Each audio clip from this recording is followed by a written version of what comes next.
Hi and welcome back to our video series, teaching your dog to identify their own toy. This is assigning the toy. This is the first step in the whole process. And like I said, we're doing 2 dogs. So we've got 2 toys and we're going to assign one color to one dog, one to the other. That's the very first step.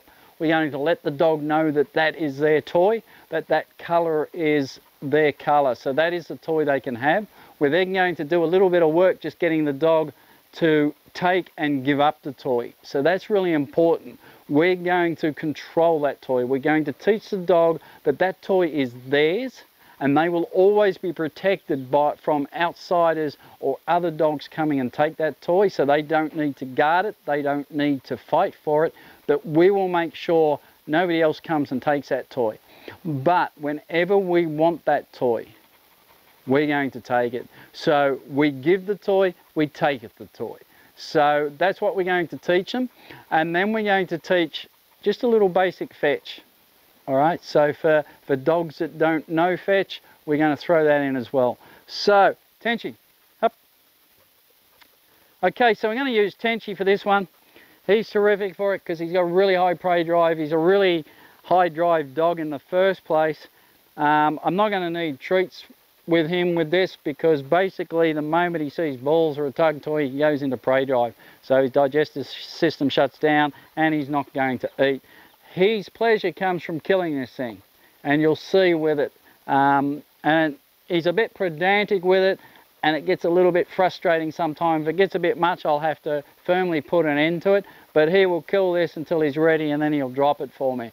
And like I said, it's just a trade-off we did when I was training him in impulse control, and between that and the impulse control, it allows me now to finally have him off leash around prey animals, and as long as I'm there and have control, voice control over him, he leaves them alone. So that's, you know, it's important, but he can be a little bit pedantic with it, but you'll see his drive, it's fantastic.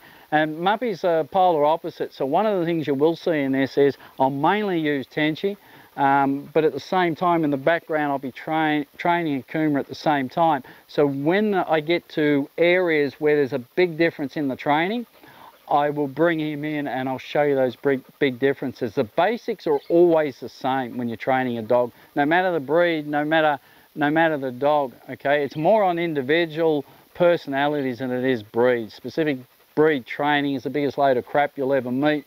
It's more on the individual, and you must make some adjustments for the individual. So with him, I've really got to make sure I'm on top of the prey drive. I am stronger than that prey drive is. With a Kuma, I've actually got to build it a little bit, because in between the chase, once he gets to the chase, he's pretty good, but in between that, he's not. So I've got to find different ways of motivating him. So I might come at Tenchi straight on. With a Kuma, I might have to come on side on. Koji, again, is a different personality, and he learns differently too. So I have to find a different way to do him. And that is the great thing when you start teaching multiple dogs, is you find out different ways of motivating dogs. And one technique from the next can alter the way that you train them. All right, I will expect this guy will pick this up really quickly because he's highly motivated by the chase. So it kicks in his prey drive, so as long as I stay in that, he'll learn this really, really quickly. His trouble is when he's not motivated, when it's not something that interests him, he just switches off. So, you know, it's all just manipulating things to get the best out of each individual dog. And that's the real trick to accelerating training. Now, what we're going to do is assign one of these. So we'll give, he's looking at the blue one, so we'll give him the orange one, leave it. So we're going to give him the orange one. All right, to me. Good. So he's now going to learn that this is his ball, but I giveth, I taketh away. So I actually own it, but I'll let him borrow it. Take. Yes. Good. Out. Good. Take. Yes. Out. Good. Good boy. Take. Else. Good. Take. Else. Good. Down. One of the things I will also do is make sure, make sure I have control over him, that his focus is on me more so than what he perceives as a prey, being this. Else. else, good, T, else. And so this training will continue until he has it down 100% down. All right, so it'll continue. And I also begin to teach fetch at this stage. So this is teaching him that this is mine. I will give it, he can play with it, but when I want it, he's got to give it up. So I'll use a take command and an out command. All right, and he must give it up.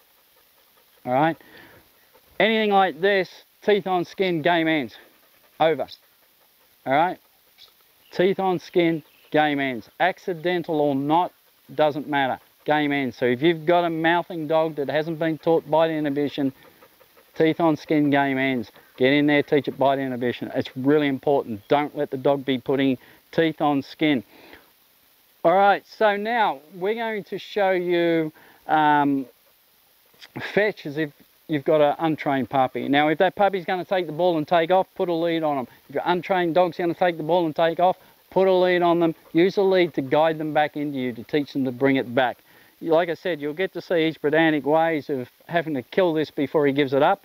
But that's all right.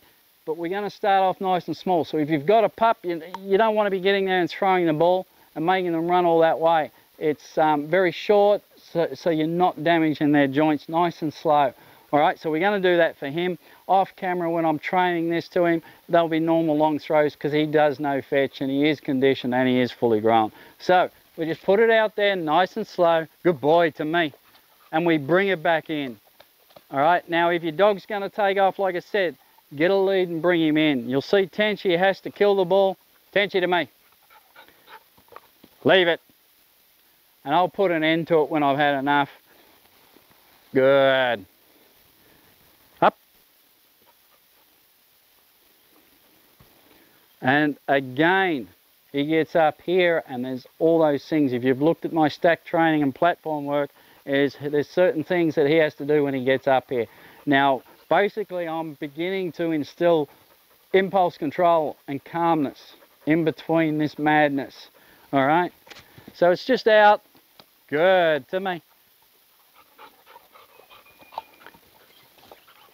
He will break its neck and crush its head, and then he'll leave it for me.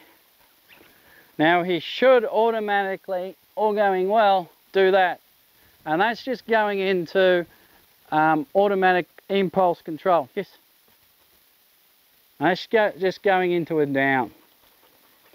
So it's self-regulated impulse control that he's been taught, just to begin a calming in between. So this is all we're going to do, just a little game of this. Again, we're teaching the basics of fetch, and we're also teaching him, this is his toy.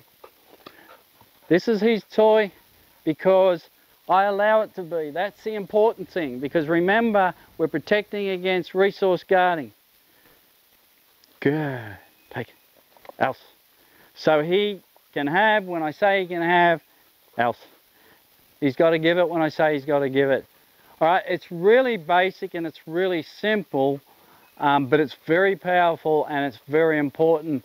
Good luck with it. I hope you've enjoyed it. We'll see you in the next one.